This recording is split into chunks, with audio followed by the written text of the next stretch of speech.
fuck. All right, guys. What is happening? Bodybuilding news has been relatively light this week, so not a whole lot to talk about there. So instead of doing a This Week in Bodybuilding episode today, I decided I would do a rest day Q&A instead and go through some of the most common questions that I get on YouTube, on Instagram, from clients, on TikTok, mostly TikTok. So yeah, let's just hop right into it. Might find some of these interesting. Hopefully, you get a little something out of some of them. Some of them are just for fun. First question that I get all the fucking time: what's your training split?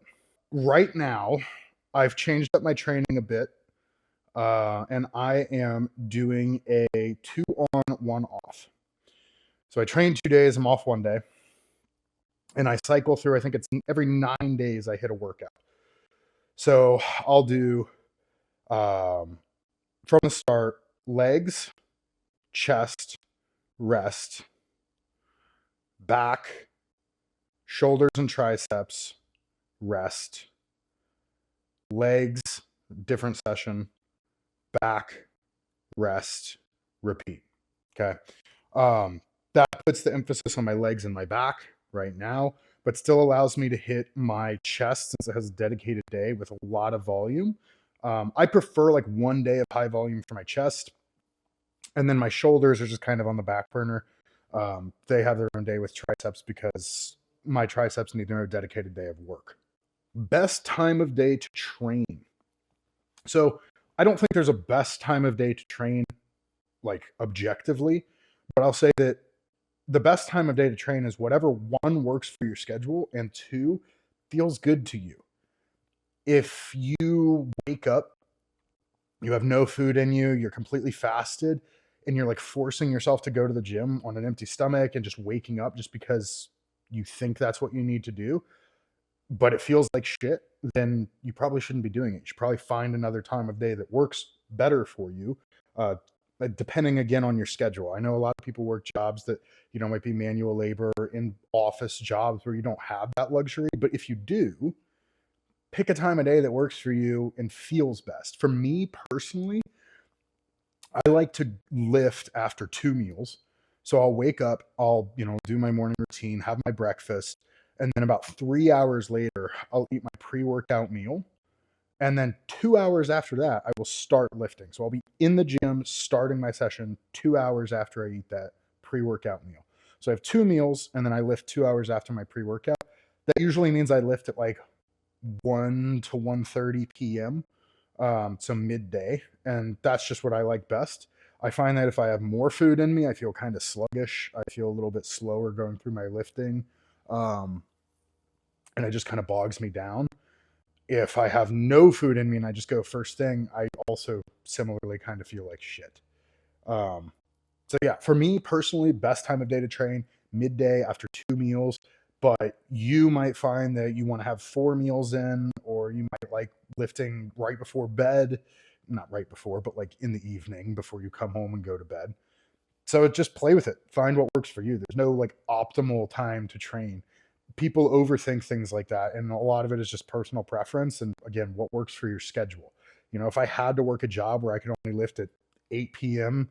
with 1 meal after I lift, then fuck it, whatever. I do what it takes to do it. But yeah, for me, middle of the day. Favorite exercise for chest. Lately, I've really been enjoying the decline bench machine. This is it's like a new tech machine. If I can find a picture of it or a video of me on it, I'll put it up here somewhere. I love this thing. I just the angle of it, I connect so fucking well with it that it's just an awesome, awesome chest movement for me.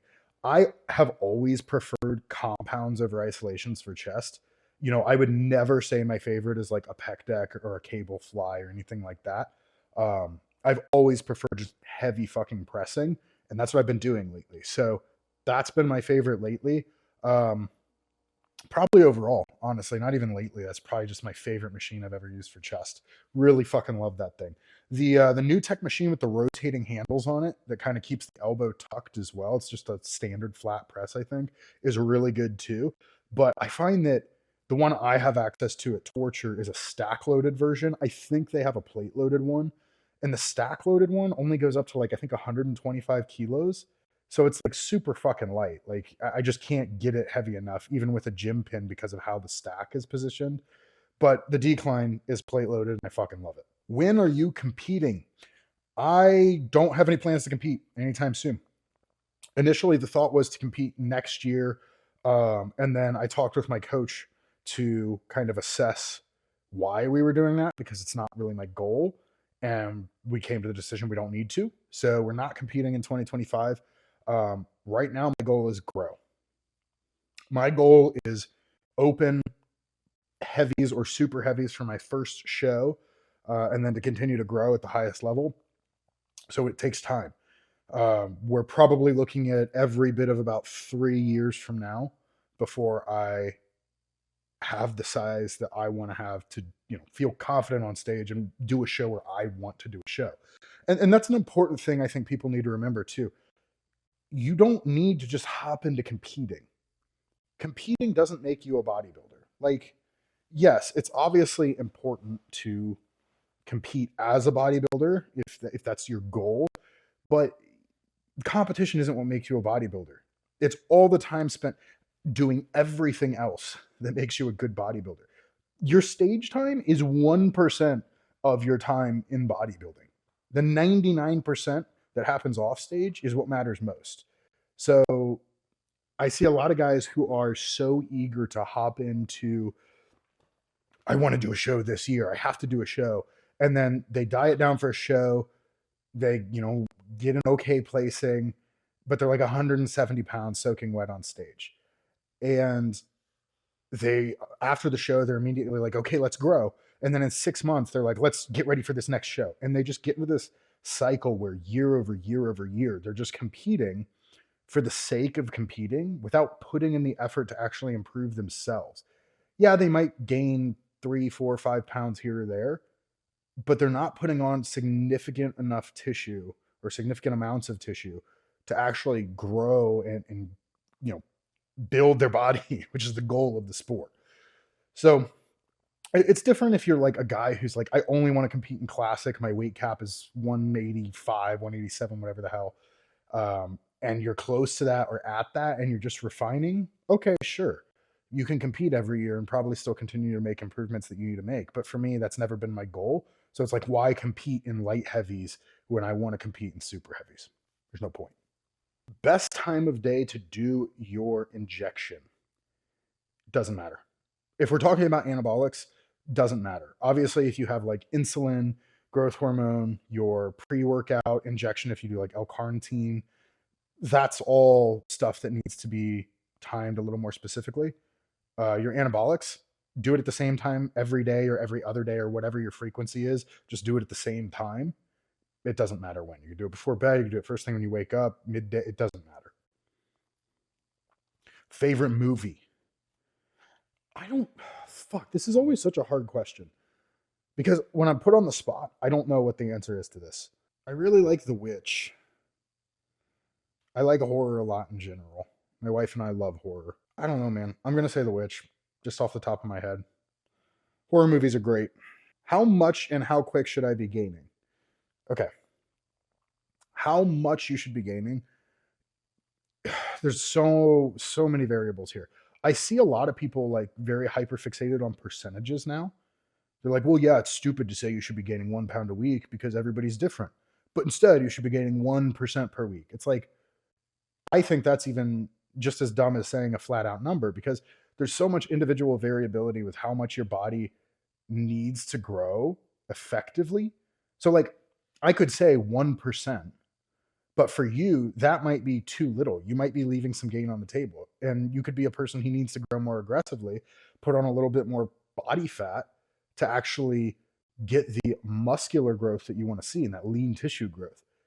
Conversely, there are other people who might have a very easy time putting on muscle and they might only need 1% of growth per week. And anything above that is just additional fat gain that they don't need.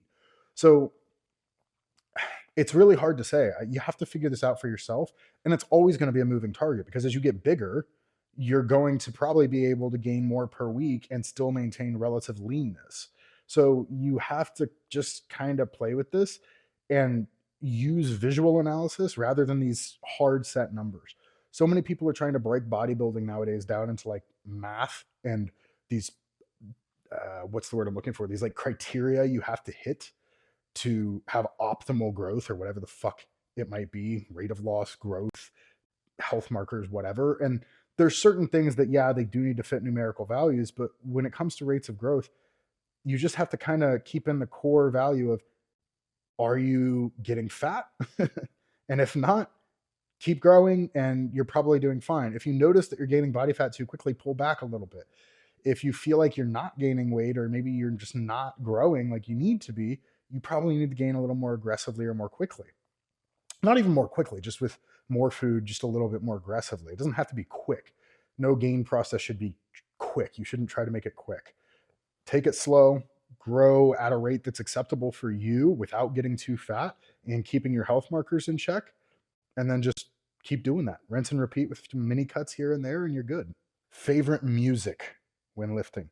This is a great question because when people say they listen to literally everything, most of the time they just mean they like listen to rap and like some popular pop, maybe a little bit of rock, whatever. I listen to fucking everything. Right now, I've been really obsessed with actually, let me step back, prefacing this. I have autism, so I like hyper fixate on music. And a lot of the times I'll listen to like the same album, the same artist, even the same song for like 6 months before I just like completely get bored of it. It's just like I wake up and I'm like, I'm done with this and switch to something completely different. So like last month I was really into like heavy metal, like I'm like actual metal, not like fucking Metallica, like Necrot. What the fuck is it Anal Nathrak or something like that? Burzum, any of like Dark Throne, black metal, lots of loud metal, Bolt Thrower.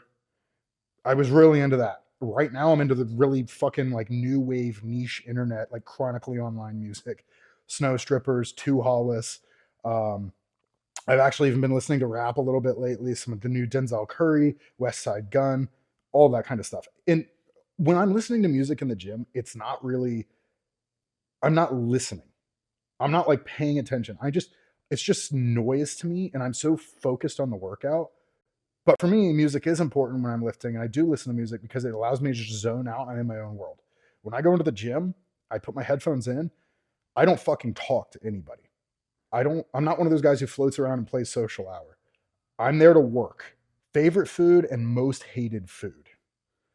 Favorite food is definitely going to be a burger. Any good burger. Love a burger. Most hated, I don't really have one. There's no food that I really dislike eating. I'm not picky. So, pretty simple. Burgers and nothing. That's going to be about it for today. If you want to keep up with bodybuilding news, my own personal progress, any training tips and tricks, make sure to subscribe, follow the channel, turn your alerts on, all that good shit. And until next time, take it easy.